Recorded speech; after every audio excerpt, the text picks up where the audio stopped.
الحمد لله رب العالمين والصلاة والسلام على أشرف الأنبياء والمرسلين أما بعد فأعوذ بالله من الشيطان الرجيم بسم الله الرحمن الرحيم يا أيتها النفس المطمئنة صدق الله مولانا العظيم إن الله وملائكته يصلون على النبي يا أيها الذين آمنوا صلوا عليه وسلموا تسليما اللهم صل على سيدنا ونبينا مولانا محمد وبارك وسلم وصل عليه.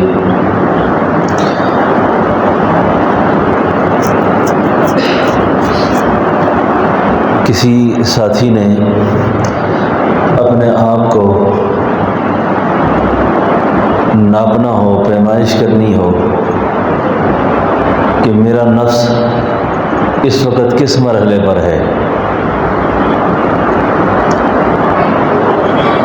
میرے نفس کی صورتحال کیا ہے. جو پیمانہ انسان کے اندر نصب ہے نا، وہ دنیا کی کوئی اور طاقت اس کو ناپ نہیں سکتی.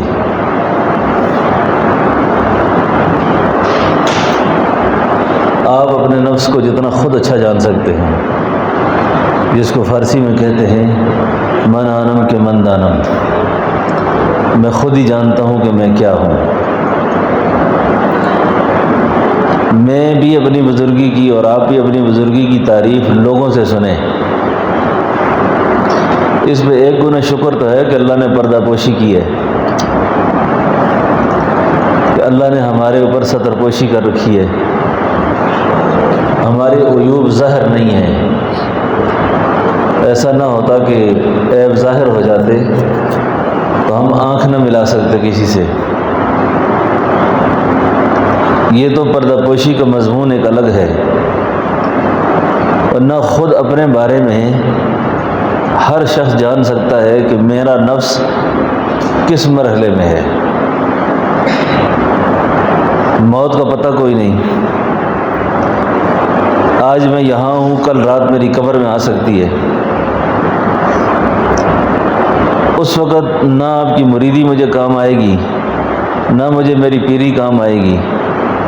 مجھے تو اپنے نفس کا مسلمان ہونا کام آئے گا.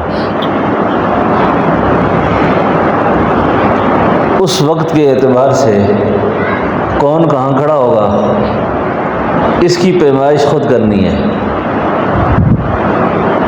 کیونکہ فرد کی نجات ہے وہ اس کے اپنے اچھے اعمال پر ہے. جس کے اعمال جتنے اچھے ہوں گے،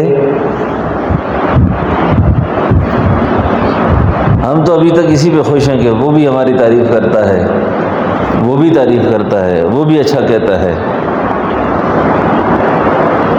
یہ تو اچھی بات ہے کہ لوگ ہمارا ادب کرتے ہیں، احترام کرتے ہیں، لیکن کبھی خود بھی سوچا ہے کہ میں انسان ہوں اندر سے کہ نہیں؟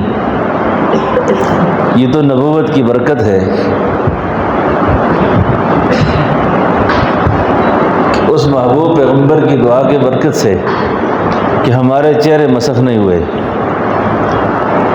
ورنہ میرے نفس کی کارستانیاں وہ تو ہر آدمی خود جانتا ہے کہ کیا ہے.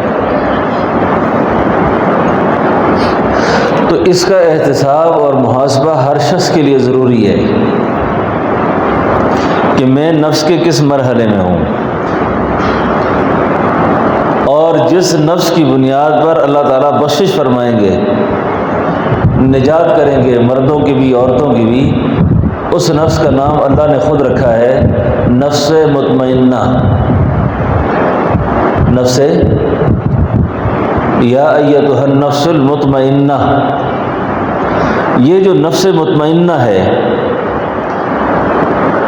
نفس مطمئنہ یہ وہ نفس ہے کہ دنیا جتنی بھی چالاکی اور ہوشیاری کے ساتھ سج دج کر آ جائے،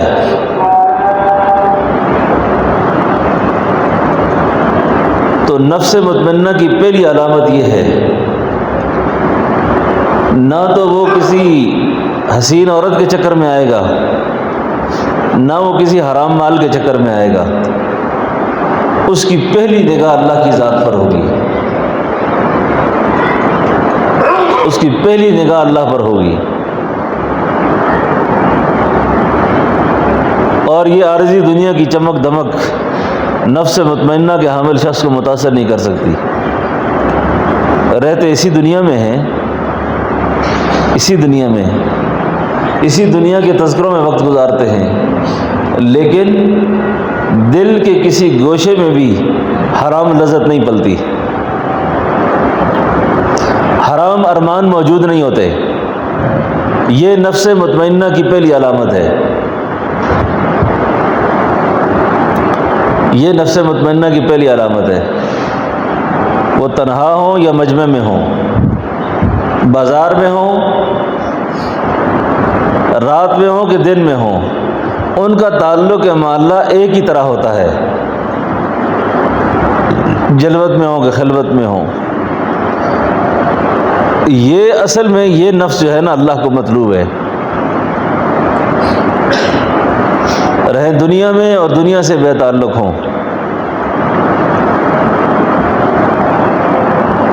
دنیا سے کٹ کے تو آدمی چل نہیں سکتا۔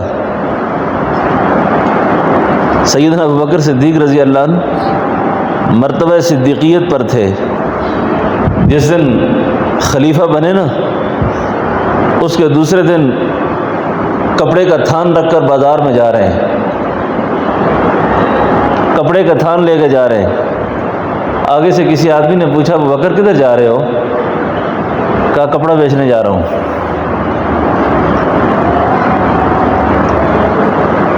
کہا کل سے تو آپ خلیفہ بنے۔ فرمایا کیا خلیفہ بننے کا یہ مقصد ہے کہ میں حلال کاروبار چھوڑ دوں، تجارت ختم کر دوں؟ بات سمجھنے کی کوشش کریں۔ نفس مطمئنہ کا حامل شخص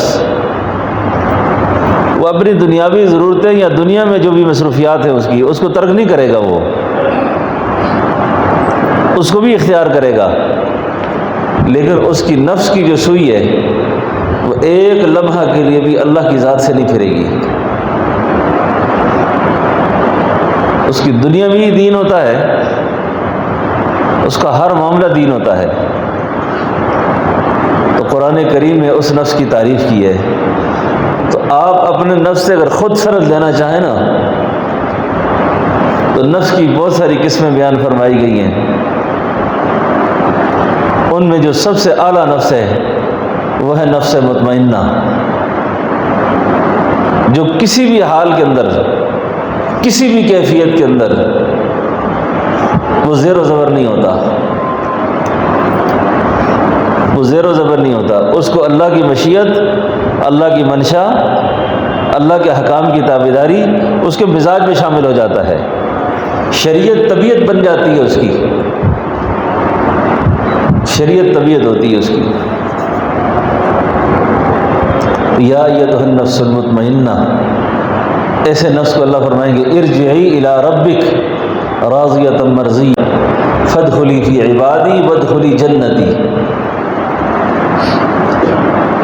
حضرت عبداللہ ابن عمر رضی اللہ عنہ جب فوت ہوئے، ابھی ڈاکٹر صاحب جو بیان کر رہے تھے کہ موت کے جو علامات ہوتی ہیں نا، موت کے وقت انسان کو اپنا سارا کیا کچھ نظر آ جاتا ہے، وہ سچ ہے، یہ اچھا سچ ہے۔ آپ کبھی مرنے والوں کو دیکھیں نا، کئی میتیں مرتے وقت نا ان کی آنکھیں جو ہے نا، کوئی ایک آنکھ کو آپ بند کرتے ہیں، کبھی دوسری کو بند کرتے ہیں، کبھی دونوں کو بند کرنے کی کوشش کرتے ہیں لیکن وہ کھلتی رہتی ہیں۔ اور کئی ایسے چہرے ہوتے ہیں جو مرنے کے بعد ان کے چہروں پر خوشی کے آثار ہوتے ہیں، اور بعض چہرے ایسے ہوتے ہیں کہ جن پر حد درجہ افسوس اور حسرت اور ندامت ہوتی ہے۔ یہ کیوں ہوتی ہے اس طرح؟ کیونکہ انسان کی ساری زندگی کی جو فلم ہے نا، اس کی کارگزاری، وہ جو ہی ملک الموت اس پہ ہاتھ رکھتا ہے نا، اس کو سب کچھ کھل جاتا ہے اس پر۔ اب وہ اپنے مقام کو جب دیکھتا ہے، اگر اس کے کرتوت کو اچھے ہوتے ہیں، کام کو اچھے کیے اس نے، اس وقت جو خوشی دیکھتے ہوئے اس کو ہوتی ہے نا، وہی خوشی کے آثار روح نکلنے کے بعد اس کے چہرے پر قائم رہتی ہے۔ اور اگر وہ پریشانی کا عالم دیکھتا ہے، وہی حسرت و افسوس اس آدمی کے چہرے پہ باقی رہ جاتی ہے۔ دعا کریں کہ اللہ ہمارے انجام کو اچھا کرے، اللہ ہمارے انجام کو اچھا کر دے۔ تو جو نفس مطمئنہ کا حامل ہوتا ہے نا، اس کو موت کے وقت دنیا میں چھوڑی جانے والی کسی چیز کا کوئی قلق نہیں ہوتا، کوئی افسوس نہیں ہوتا اس کو۔ کاش میں نے گاڑیاں چھوڑ دی، گھر چھوڑ دیے، نوکریاں چھوڑ دیں، فلاں چھوڑ دیا، فلاں چھوڑ دیا۔ ہمارے ایک بزرگ تھے، اللہ ان کے درجات بلند فرمائے، شیخ نثار احمد مسافتی رحمۃ اللہ علیہ، مجھے ایک دفعہ فرمانے لگے کہ جس وقت ملک الموت نے میرے ساتھ چھیڑ چھاڑ شروع کی نا، جس دن ملک الموت میرے پاس آئے گا، تو میں نے ملک الموت کے لیے بھی ایک شعر لکھا ہے۔ یہ وہی لوگ بات کر سکتے ہیں جنہوں نے اپنے کیے پر کچھ تھوڑا بہت اعتماد ہوتا ہے کہ جو کچھ میں نے کیا ہے شاید اس نے اللہ کی بارگاہ تک رسائی لی ہوئی ہے، اللہ تک یہ باتیں میری پہنچی ہوئی ہیں۔ جب ملک الموت ہاتھ ڈالے گا تو میں ملک الموت سے کہوں گا، خوشا نصیب، خوشا نصیب کہ آج میں اپنی جان سے گیا، آج میں اپنی جان سے گیا، اچھا ہوا یہ حجاب درمیان سے گیا، اچھا ہوا یہ حجاب درمیان سے۔ قریب دنوں میں میرے پیر بھائی بھی تھے اور بڑے محبت والے بزرگ تھے، سید جاوید حسین شاہ صاحب رحمۃ اللہ علیہ فوت ہو گئے فیصل آباد میں۔ ان کو میں نے حضرت سے بیعت کروایا تھا، شیخ نثار صاحب کو بھی اور ان دونوں کو۔ تو یہ میرا بہت احترام اس واسطے بھی کرتے تھے کہ انہوں نے کہا تھا کہ آپ نے ہمیں پیر تک پہنچایا ہے۔ تو شیخ نثار فتیح رحمۃ اللہ علیہ نے مجھ سے فرمایا کہ میں حسن خاتمہ کے لیے دعائیں کرواتا ہوں، ملک بھر کے بزرگوں کو خط لکھتا رہتا ہوں۔ آخری خط جو لکھا وہ جاوید حسین شاہ صاحب کو لکھا، شاہ صاحب کو لکھا کہ حضرت بیمار ہوں، ٹھیک نہیں ہوں، حالات میرے کچھ ایسے ہیں کہ شاید میں زیادہ دیر نہ رہ سکوں، تو دعائیں کرتے رہنا میرے لیے۔ آگے سے شاہ صاحب نے جواب میں لکھا، حضرت اللہ تعالیٰ آپ کو دراز زندگی عطا فرمائے اور آپ کا سایہ تا دیر قائم رہے ہم پر۔ خط جب گیا نا، خط پڑھ کر حضرت نے سر ہلایا اور میں جانا چاہتا ہوں، یہ پھر دعا کر کے روک رہا ہے۔ میں نے تجھے اس لیے تو خط نہیں لکھا تھا کہ آپ میرے لیے اور رہنے کی دعا کرو، میں نے تو اس لیے لکھا تھا کہ عافیت سے چلا جاؤں، عافیت سے چلا جاؤں۔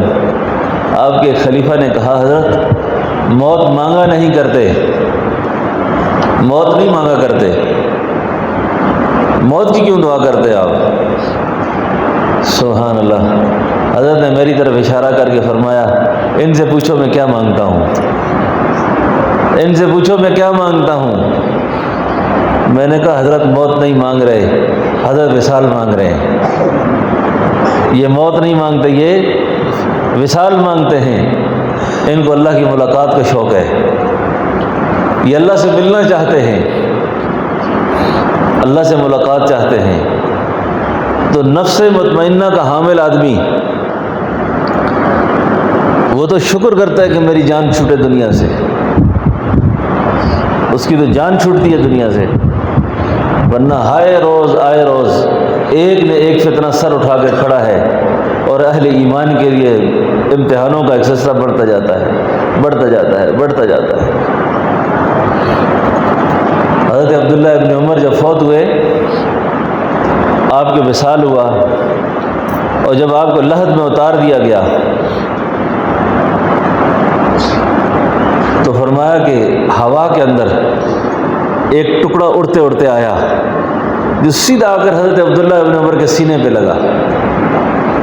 تو کسی نے اس کاغذ کو اٹھا کے دیکھا تو اس پہ لکھا ہوا تھا یا ایتھا النفس المطمئنہ، یا ایتھا النفس المطمئنہ ارجعی الی ربک راضیۃ مرضیہ فادخلی فی عبادی وادخلی جنتی.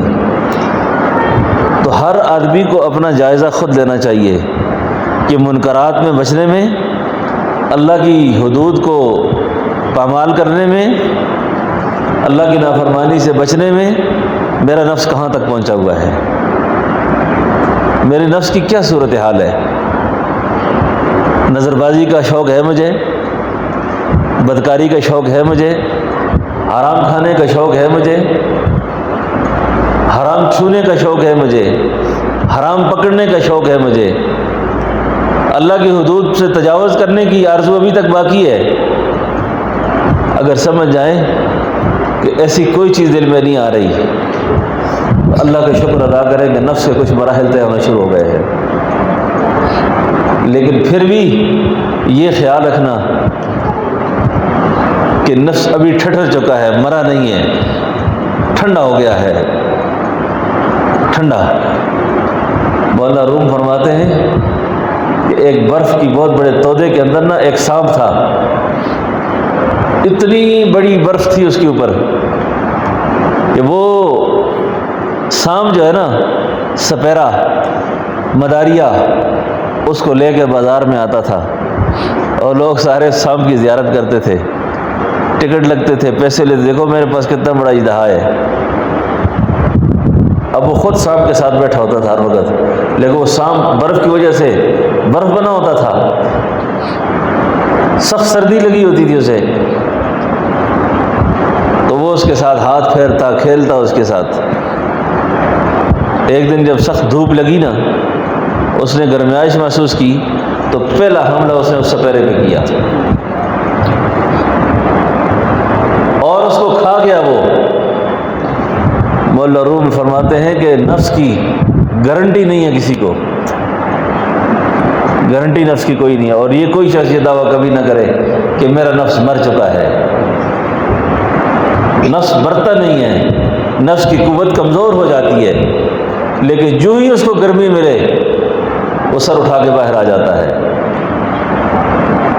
تو اس لیے یا ایتھا النفس المطمئنہ، اے اطمینان والے نفس، اطمینان والے نفس. تو اپنے اطمینان کو خود جائزہ لیا کریں. راستے پہ جا رہے ہو نا، راستے پہ آگے سے عورتیں آ رہی ہوں، اس وقت آپ اپنے آپ کو دیکھا کریں اندر سے کہ میری چاہت کیا ہے اس وقت. میرے جذبے میں اسی طرح کی خیال ہیں کہ یہ میری بیٹیوں کی طرح ہوگی، میری بہن ہوگی، ہے ماؤں کی طرح ہے میری. کیا اس طرح کے جذبات ہیں میرے؟ یا نفس کے اندر ایک آرزو ہے کہ سر سے پاؤں تک کیسے میں نظر دوڑاؤں اس پر، کیسے دیکھوں اس کو میں. اس کا مطلب یہ ہے کہ ابھی تک آپ کو نفس کو کچھ خبر نہیں ہے مسلمان ہونے کی.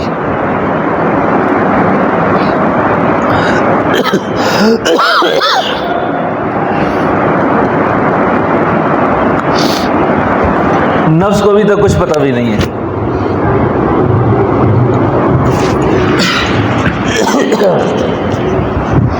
آج کل تو آسان پیمانہ ہے یہ موبائل کا. جو لوگ موبائل زیادہ دیکھتے ہیں رات کو، اس موبائل کو دیکھتے وقت بھی نہ ذکر کیا کرو. جو ضروری دیکھنا سننا ہوتا ہے نا، اس وقت بھی مراقبہ اور درود شریف پڑھا کرو. یہ بڑی خطرناک قسم کی دلدل ہے، یہ بڑی خطرناک دلدل ہے. یہ اس دلدل میں پھنستا چلا جاتا ہے آدمی، پھنستا چلا جاتا ہے آدمی، پھنستا چلا جاتا ہے آدمی. اور جب اس کو ضروری دیکھنا بھی ہوتا ہے یا سننا ہوتا ہے، اس دوران درود شریف کا عمل، کیونکہ درود سے رحمت آتی ہے، غفلت ختم ہوتی ہے. اس دوران بھی ذکر قلبی کیا کریں، اس دوران بھی ذکر کیا کریں دل غافل نہ ہو، کیونکہ جس وقت قلب پر معمولی غفلت بھی شیطان دیکھتا ہے فوری اٹیک کرتا ہے، فوری حملہ کرتا ہے۔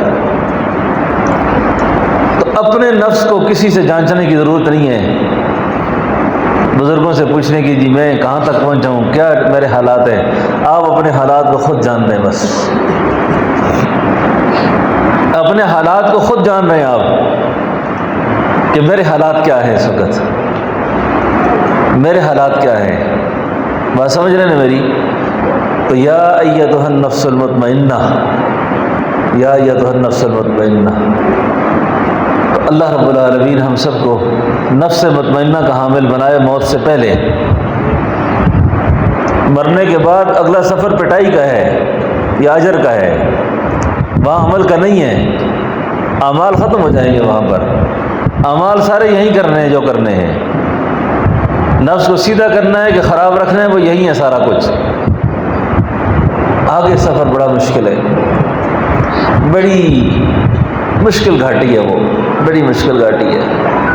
تو اللہ رب العالمین ہم سب کے نفسوں کو پاک فرمائے اور ہمیں نفس کی اللہ طہارت نصیب فرمائے، باطنی طہارت نصیب فرمائے۔ یقین یعنی جو خود نفس مطمئنہ کا حامل ہوتا ہے نا آدمی، وہ دنیا تجارت کرے کوئی، وہ تجارت کے اندر بھی اللہ اس کے تجارت کے ذریعے خلقت کو ہدایت دیتے ہیں۔ امام اعظم ابو حنیفہ رحمۃ اللہ علیہ فرمایا کرتے تھے کہ میں نے سفر حرم میں حج کے موقع پر ایک نائی سے بہت کچھ سیکھ لیا، ایک حجام سے بال صاف کراتے کراتے اس نے مجھے بہت بڑا دین سمجھا دیا، ایک تاجر سودا بیچتے کرتے بہت بڑا دین سمجھا دیتا ہے کسی کو، کیونکہ اس کا نفس ٹھیک ہوتا ہے۔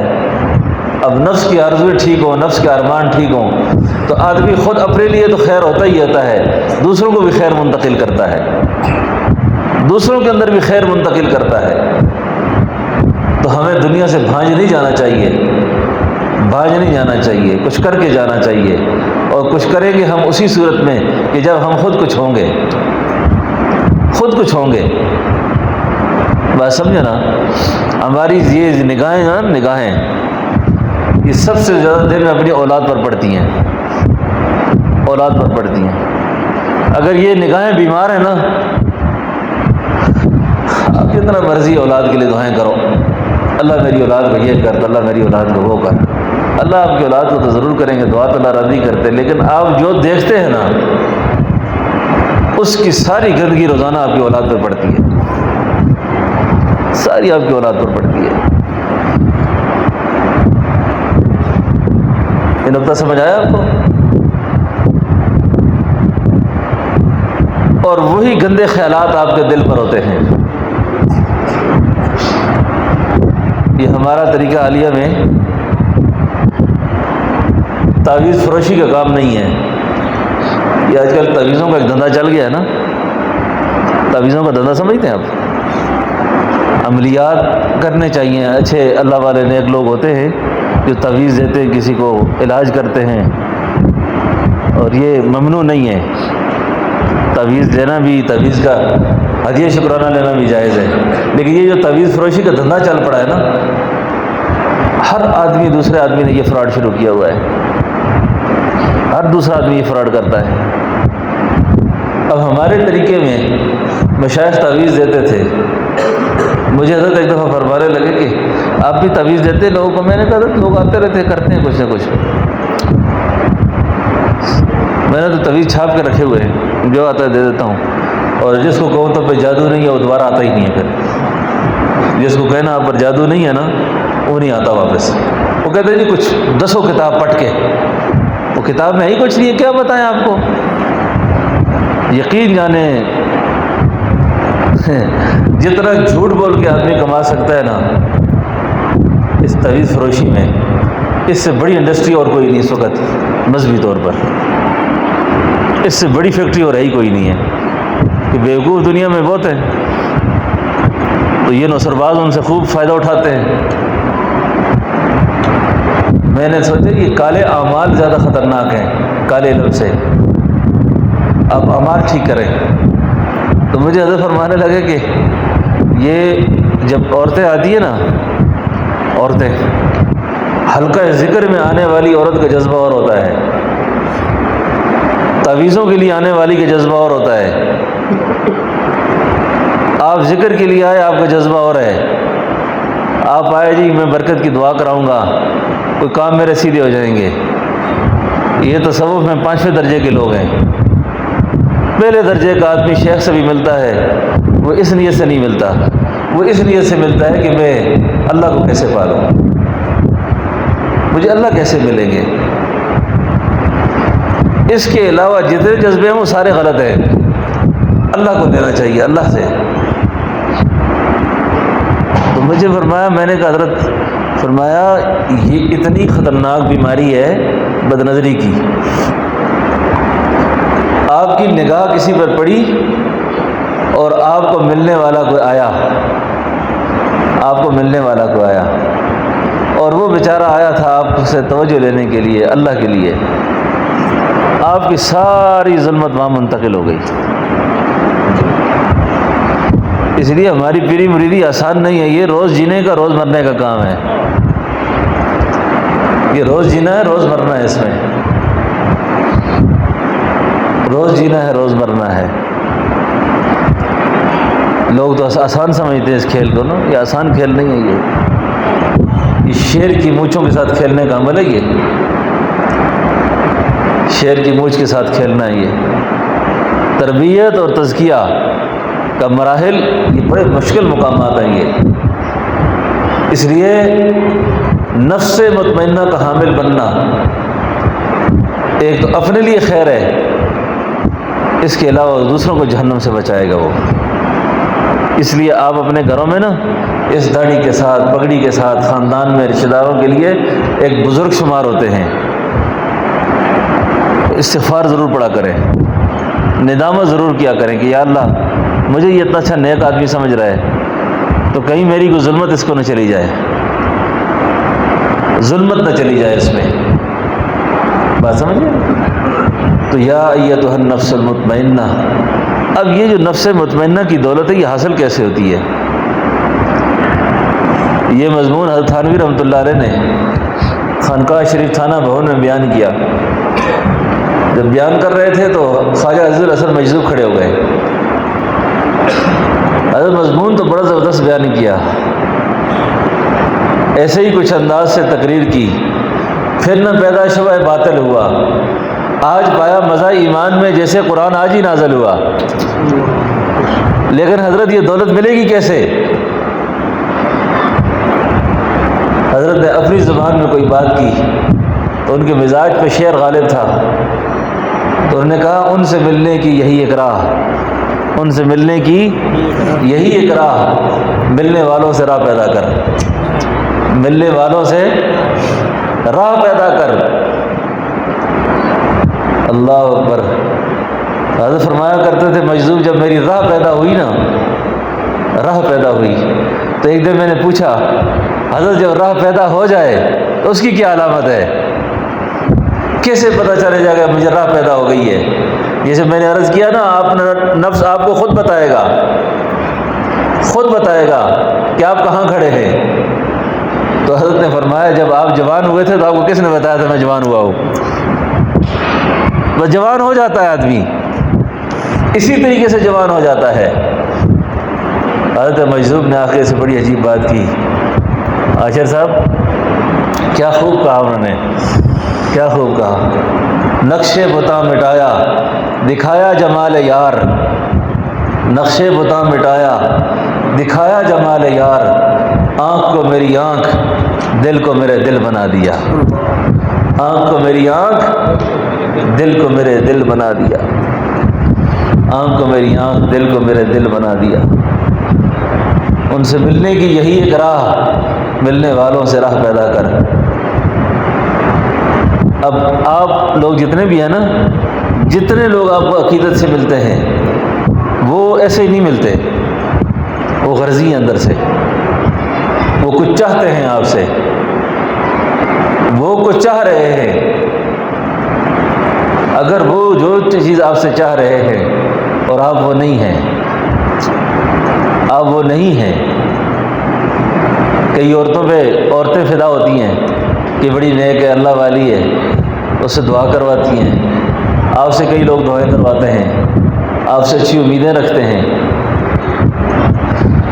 تو اب وہ نہیں ہیں تو آپ ایک تو یہ التجا کریں کہ اے اللہ میرے نفس کو ٹھیک کر دے، اس التجا میں وقت گزاریں۔ مجھے ایک حدیث پاک سے بڑا حوصلہ ہوا،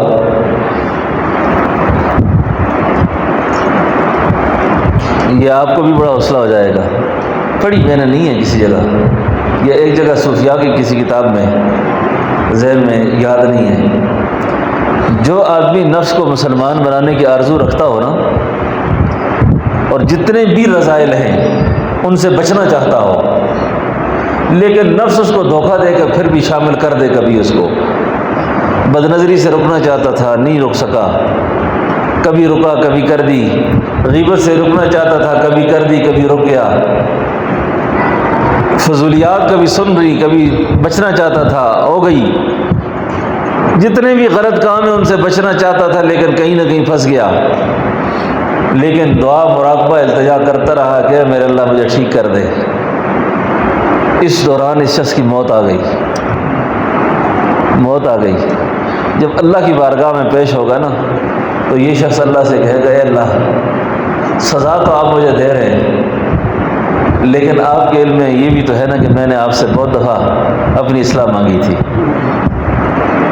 میں نے اپنی اصلاح کتنی دفعہ مانگی آپ سے، یا اللہ ایسا تو نہیں تھا کہ میں گھر سے نکلا نہیں تھا، مجھے یہی پتہ تھا کہ اللہ والوں کے پاس جاؤ، خانقاہوں میں جاؤ، ذکر کرو، جو میرے بس میں تھا میں کرتا رہا۔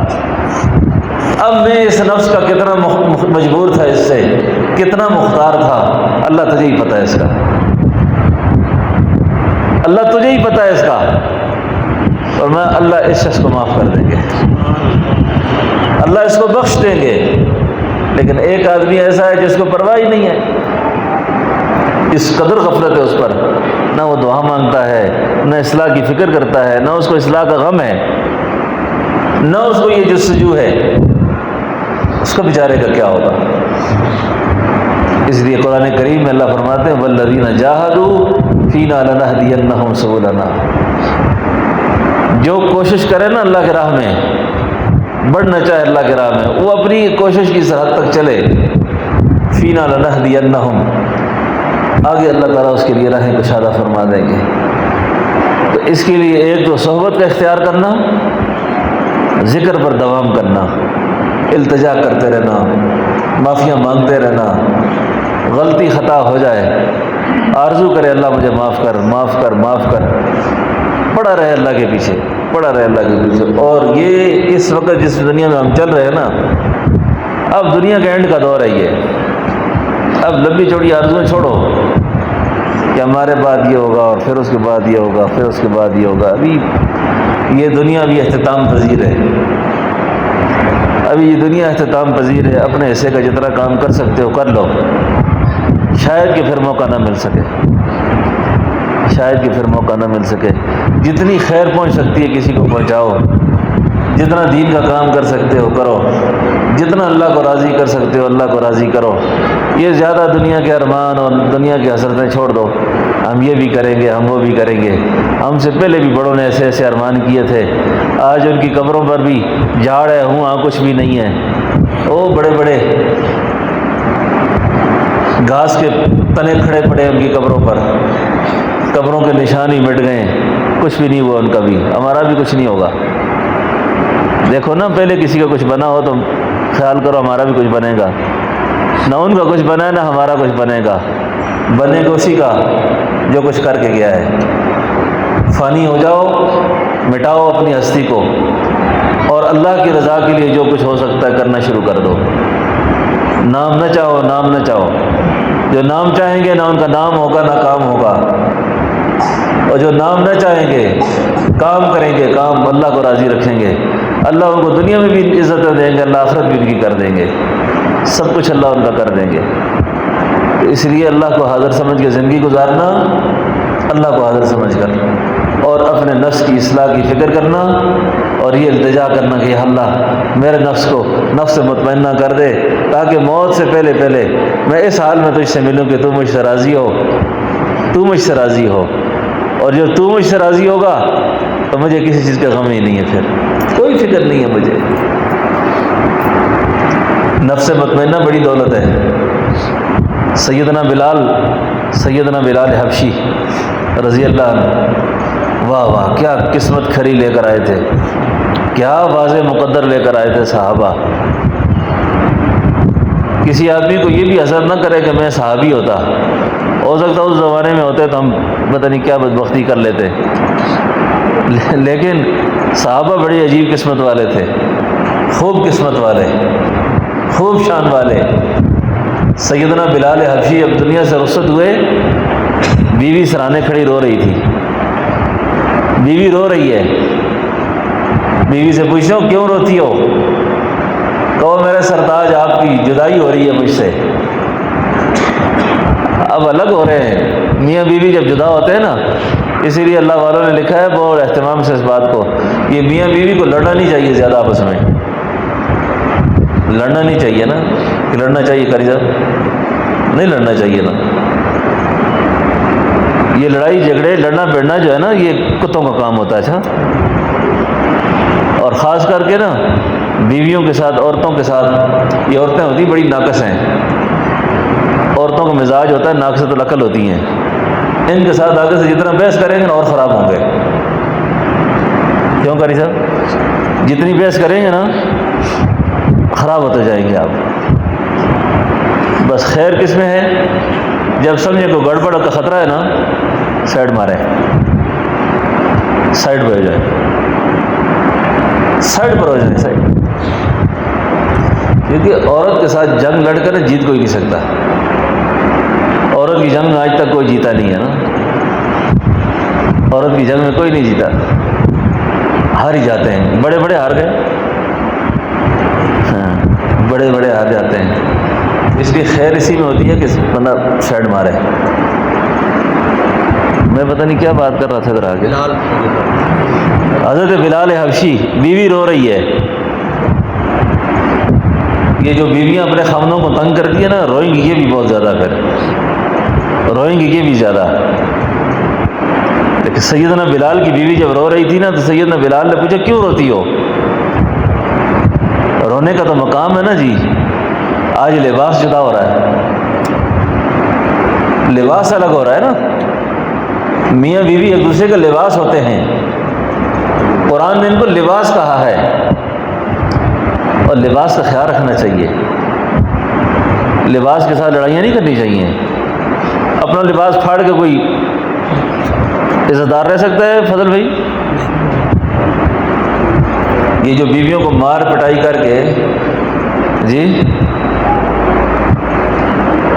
پچھلے دنوں ایک خاتون نے مجھے کہا کہ حضرت میرے خاوند نے مجھے مارا، میرا دانت ٹوٹ گیا ہے، اب مجھے کہتے تیرا دانت لگواؤں گا، میں کہتی نہیں لگاتی، میں سب کو بتاؤں گی میرا دانت توڑا ہے اس نے۔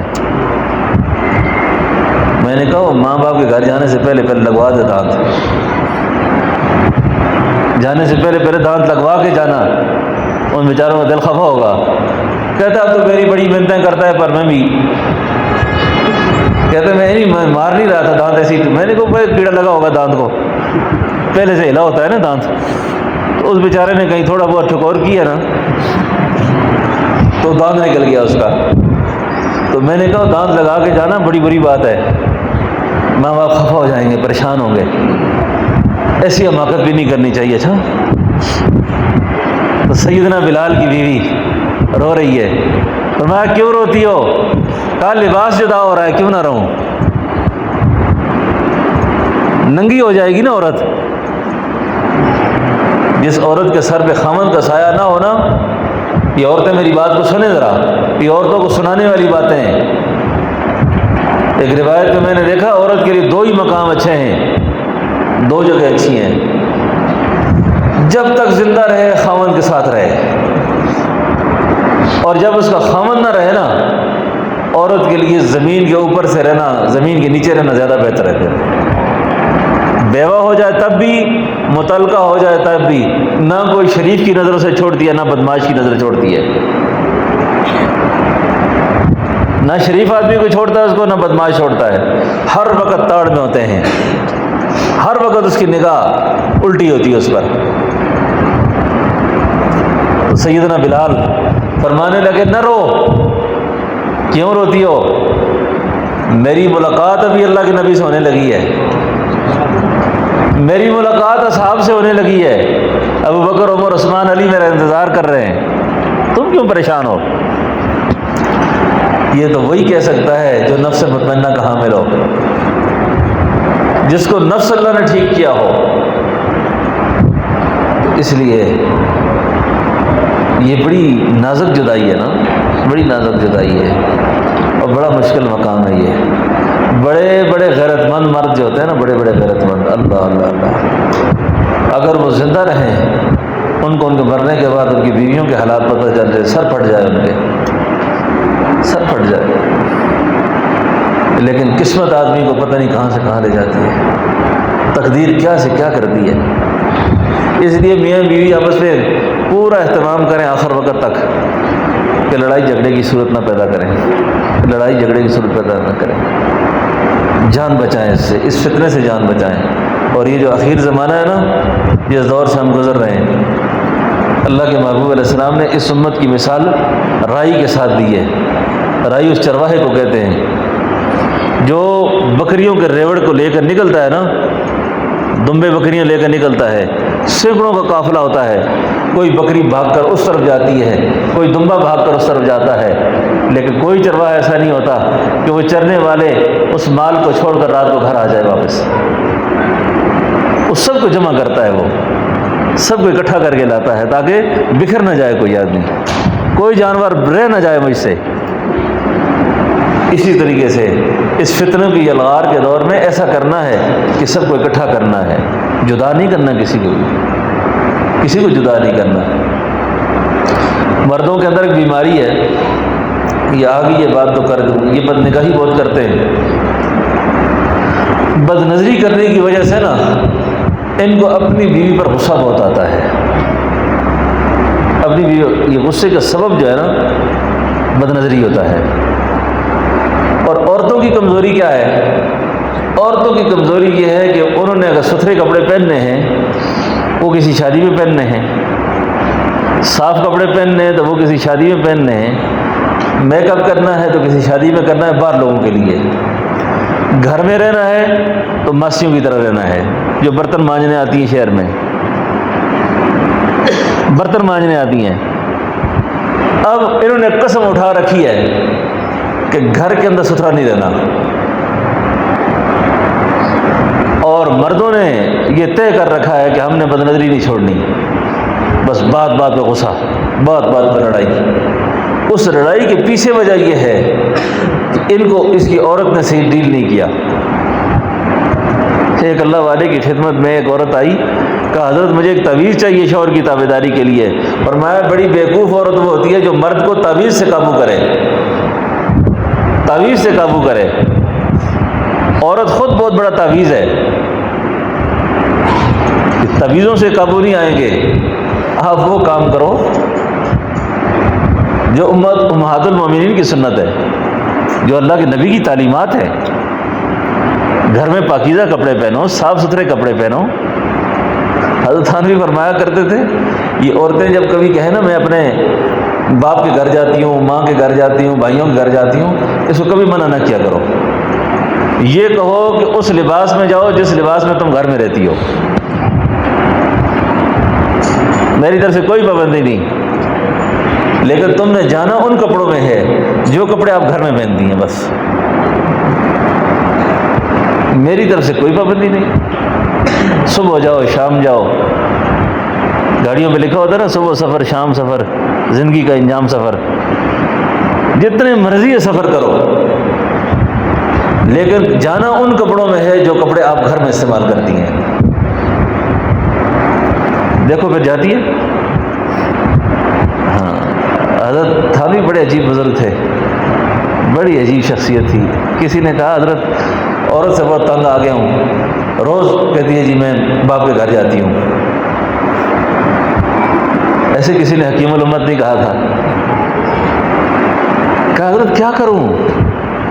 فرمایا یہ کہو بیوی کو کہو میں تیرے بغیر رہ نہیں سکتا، یہ ایک نسخہ ہے میرے پاس، تیرے بغیر میرا رہنا مشکل ہے۔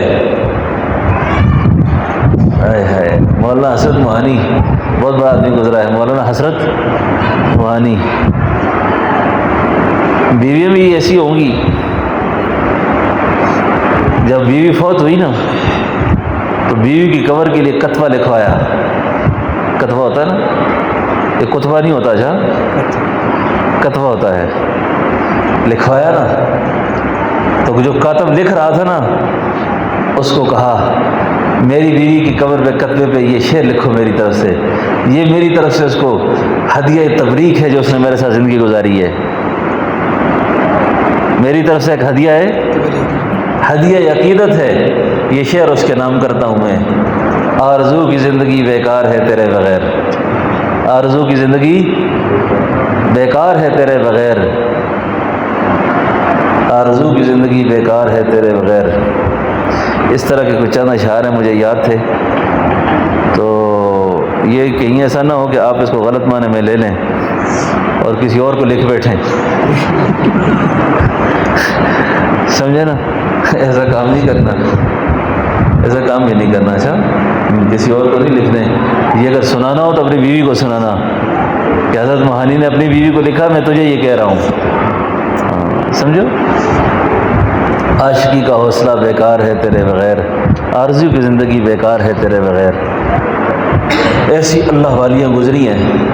میں نے ایک بزرگ تھے میرے پاس، ان کی بیوی فوت ہو گئی، بیوی فوت ہو گئی، تو میں نے ان کی کافی وقت خدمت کی۔ میں نے ایک دن ان سے عرض کیا، آپ جانتے ہو نام میں نہیں لیتا ہوں بزرگوں کا، میں نے کہا حضرت آپ اگر شادی کر لیں تو میں بھی آپ کے ساتھ تعاون کر سکتا ہوں، کوئی شادی رشتہ دیکھیں آپ کے لیے۔ تو انہوں نے مجھے آگے سے ایک بڑی عجیب بات کی، بڑی عجیب بات کی، کہنے لگے مولوی صاحب بات یہ ہے، میں بھی سمجھتا ہوں اس بات کو،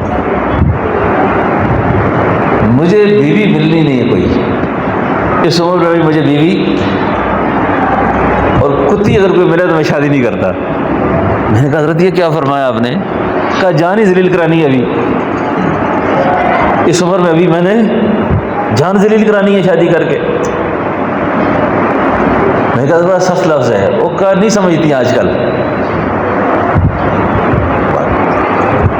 لیکن کوئی مرد اپنی بیوی سے اس طرح راضی ہو جس طرح وہ بزرگ راضی تھے، سبحان اللہ سبحان اللہ، اس عورت کو بغیر حساب کتاب کے اللہ جنت میں داخل کریں گے۔ یہ حدیث میں آتا ہے کہ ایک عورت 5 نمازوں کی پابند ہو، 5 نمازوں کی، رمضان کے روزے رکھتی ہو، اپنی شوہر کی تابعدار ہو، جنت کے جس دروازے سے چاہے داخل ہو جائے، جنت کے جس دروازے سے چاہے داخل ہو جائے۔ تو سیدنا بلال نے موت کے وقت کیا کہا تھا؟ میں تو ابھی وصال چاہتا ہوں، ملاقات ہونی ہے میری۔ تو اللہ رب العالمین ہم سب کا حسن خاتمہ ایمان پہ فرمائے، اور یہ جتنی کی زندگی کے ناپائیدار دن موجود ہیں نا، میاں بیوی میں سے کوئی ایک دوسرے سے جدا ہو جائے تاکہ مرنے کے بعد اس کو اچھے طریقے سے دعاؤں میں یاد رکھے، اور اس کو یاد رکھے اس کے مرنے کے بعد، نہ کہ کئی شب دفعہ مر گئی اور شادی کروں گا۔ ایسے ہوتا ہے نا، کئی دفعہ کوئی عورت بیمار ہو جائے نا، کئی خاوند ہوتے ہیں اس چکر میں کہ مرے آ گئے، کیوں کری صاحب؟ کئی اس پروگرام میں ہوتے ہیں کہ جائے میں کوئی اور بندوبست کروں اپنا، کیوں حافظ صاحب تو نے کیتی ہی نہیں، تمہیں پتہ ہی نہیں۔ تو ایسی نوبت نہ آئے، ٹھیک ہے؟ اللہ سے دعا ہے کہ اللہ پاک ہم سب کو عمل کی توفیق نصیب فرمائے۔ آ جائیں مولانا، آ جائیں، آپ یہ آ جائیں، قریب آ جائیں۔ یہ ساتھی بیعت ہو رہے ہیں، اور جو خواتین بیعت ہونا چاہیں تو وہ بھی کلمات توبہ پڑھ لیں، کلمات توبہ پڑھ لیں۔ اللہ رب العالمین ہم سب کی توبہ کو قبول فرمائے۔ میں کلمات توبہ پڑھ رہا ہوں، میرے ساتھ ساتھ پڑھیں، پانی پڑا رہے ہیں۔ اعوذ باللہ من الشیطان الرجیم، پکڑ لیں، بسم اللہ الرحمن الرحیم۔ لا الہ الا اللہ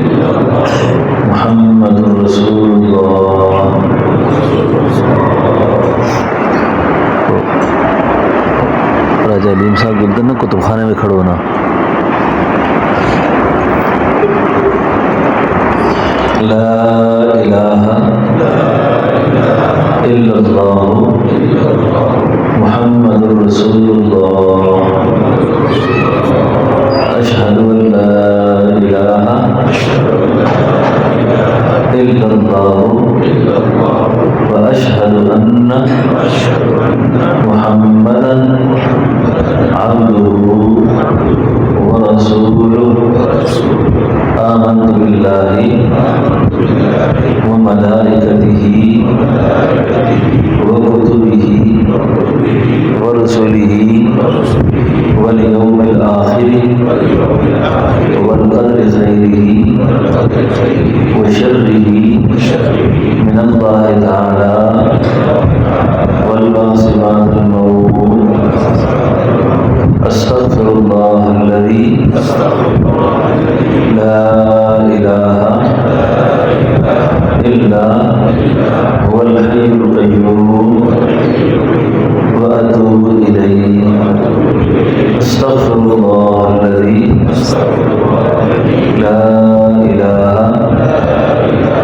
الا هو الحی القیوم واتوب الیہ اللهم صل على سيدنا ونبينا ومولانا محمد وبارك وسلم یا اللہ میں توبہ کرتا ہوں کفر سے، شرک سے، بدعات سے، رسومات جاہلیہ سے، توبہ کرتا ہوں حرام خوری سے، حرام کاری سے، چوری سے، چغلی سے، بد نظری سے، تمام برائی کے کاموں سے اے اللہ میری توبہ قبول فرما اور سلسلہ عالیہ نقش بندیہ میں میری اس بیعت کو قبول فرما۔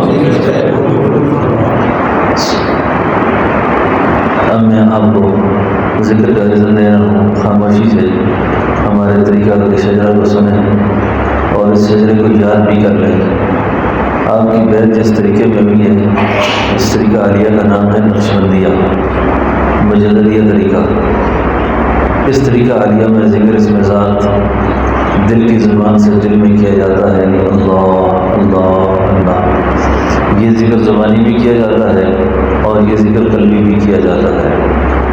زبانی اس طرح کرنا ہے اللہ اللہ اللہ اللہ تہجد کے وقت یا ایسے وقت جب نیند کا غلبہ نہ ہو، 500 سے 1000 تک، 100 سے 500 تک، 500 سے 1000 تک زبانی اللہ اللہ اللہ اللہ دل کے اوپر خیال رکھ کر، پھر جب آپ زبانی پڑھ چکیں تو پھر دل کے اوپر خاموشی سے خیال رکھ کر دل کی زبان میں دل میں اللہ اللہ اللہ، اس کو مراقبہ کہتے ہیں، قلبی ذکر کہتے ہیں۔ اسی طریقے سے آپ نے دل پر خیال رکھنا ہے اور اس ذکر کو کرنا ہے، ٹھیک ہے؟ تو اس کے علاوہ یہ ہے درود شریف میں وصلی اللہ علی نبی الامی وصلی اللہ علی نبی الامی وصلی اللہ علی نبی الامی، یہ درود جتنا کثرت سے پڑھ سکیں، جتنا سہولت سے پڑھ سکیں، استغفار ہے، کلمہ طیبہ ہے، اور اس کے علاوہ تلاوت قرآن شریف، جمعہ والے دن سورہ کہف کی تلاوت اور روزانہ صبح سورہ یاسین شریف کی تلاوت، یہ اپنے معمولات میں رکھیں اور چلتے پھرتے 2 کام کرنے ہیں، ایک ذکر اس میں ذات اور دوسرا درود پاک ہے، بس یہی ہمارا وظیفہ ہے۔ درود شریف جتنا کثرت سے پڑھ سکیں اور اس میں ذات کا ذکر اللہ اللہ اللہ اللہ، یہ دھیان سے اس کا مراقبہ بھی کریں اور زبانی بھی کریں، بس یہ 2 معمولات کثرت سے کرنے ہیں۔ تو یہ ذکر جو میں آپ کو بتا رہا ہوں یہ مجھ گناہگار کو میرے پیر مرشد خواجہ پیر عبدالحی صاحب رحمۃ اللہ علیہ جو میرے شیخ و مربی تھے انہوں نے اس کا اذن دیا تھا، اور ان کو یہ دولت خواجہ شمس الدین سید پوری رحمۃ اللہ علیہ سے پہنچی تھی، اور ان کو اس طرح سینہ بسینہ یہ دولت امام ربانی حضرت مجدد الفسانی رحمۃ اللہ علیہ سے، اور ان کو یہ سینہ بسینہ دولت حضرت خواجہ بہاؤالدین اولیاء نقشبند رحمۃ اللہ علیہ سے، اور ان کو یہ سینہ بسینہ یہ باطنی روحانی دولت عظمیٰ خلیفہ اول خلیفۃ المسلمین سیدنا حضرت بکر صدیق رضی اللہ عنہ سے، اور سیدنا ابوبکر صدیق رضی اللہ عنہ کو اللہ کے محبوب صلی اللہ علیہ وسلم سے یہ دولت پہنچی۔ اللہ کے محبوب علیہ السلام کو اللہ نے دوسری وحی میں یہ دولت عطا فرمائی تھی اور فرمایا تھا وَاذْكُرِ اسْمَ رَبِّكَ وَاذْكُرِ اسْمَ رَبِّكَ۔ یہ دولت اللہ پاک نے اپنے محبوب علیہ السلام کو دی، فرمایا یہ ذکر اسم ذات دوسری وحی میں آیا ہے۔ اللہ نے اپنے محبوب کو فرمایا وَاذْكُرِ اسْمَ رَبِّكَ، آپ مجھے یاد کریں میرے نام سے۔ انہوں نے یہ دولت سیدنا ابوبکر صدیق رضی اللہ عنہ کو دی، انہوں نے سیدنا سلمان فارسی رضی اللہ عنہ کو دی، ان سے یہ سلسلہ چلا ہے ہمارا۔ روحانی طور پر حضرت خواجہ بہاؤالدین اولیاء نقشبند رحمۃ اللہ علیہ کو، اور ان سے سینہ بسینہ امام ربانی مجدد الفسانی رحمۃ اللہ علیہ، اور ان سے سینہ بسینہ میرے پیر مرشد حضرت خواجہ پیر عبدالحی صاحب رحمۃ اللہ علیہ، مجھ تک یہ سلسلہ 32ویں واسطے سے پہنچا ہے۔ یہ دولت، یہ ذکر 32ویں واسطے سے اس کی روحانی یاد پہنچی ہے۔ تو میں نے آپ حضرات کو جنہوں نے صدق دل سے توبہ کی ہے، بیعت کی ہے، عورتوں نے، مردوں نے، میں نے سب کو اس ذکر کا اذن دیا، آپ کے ہم نے اس کو قبول کیا۔ کرنے کا طریقہ بھی بتا دیا ہے، زبانی بھی کرنا ہے اور قلبی بھی کرنا ہے، زبانی بھی اور قلبی بھی۔ زبانی اللہ اللہ اللہ اللہ، اور قلبی آنکھیں بند کر کے تصور کے ساتھ۔ جو شخص اس ذکر کو پابندی سے کرے گا اس کو شریر جنات کچھ نہیں کہہ سکتے، جادو اس پہ حملہ آور نہیں ہو سکتا، زمانے کے فتنے اسے متاثر نہیں کر سکتے، ٹھیک ہے نا۔ یہ ایسا نور ہے، اس کے ساتھ جو ٹکر مارتا ہے جل جل ختم ہو جاتا ہے۔ یہ ایسا نور ہے، اس کا مقابلہ کوئی ناری چیز نہیں کر سکتی، آگ اس کا مقابلہ نہیں کر سکتی، کوئی فتنہ اس کا مقابلہ نہیں کر سکتا۔ اللہ رب العالمین نے اس کے اندر اتنی تاثیر رکھی ہے۔ سب حضرات درود شریف پڑھ لیں۔ اللہم صلی علی سیدنا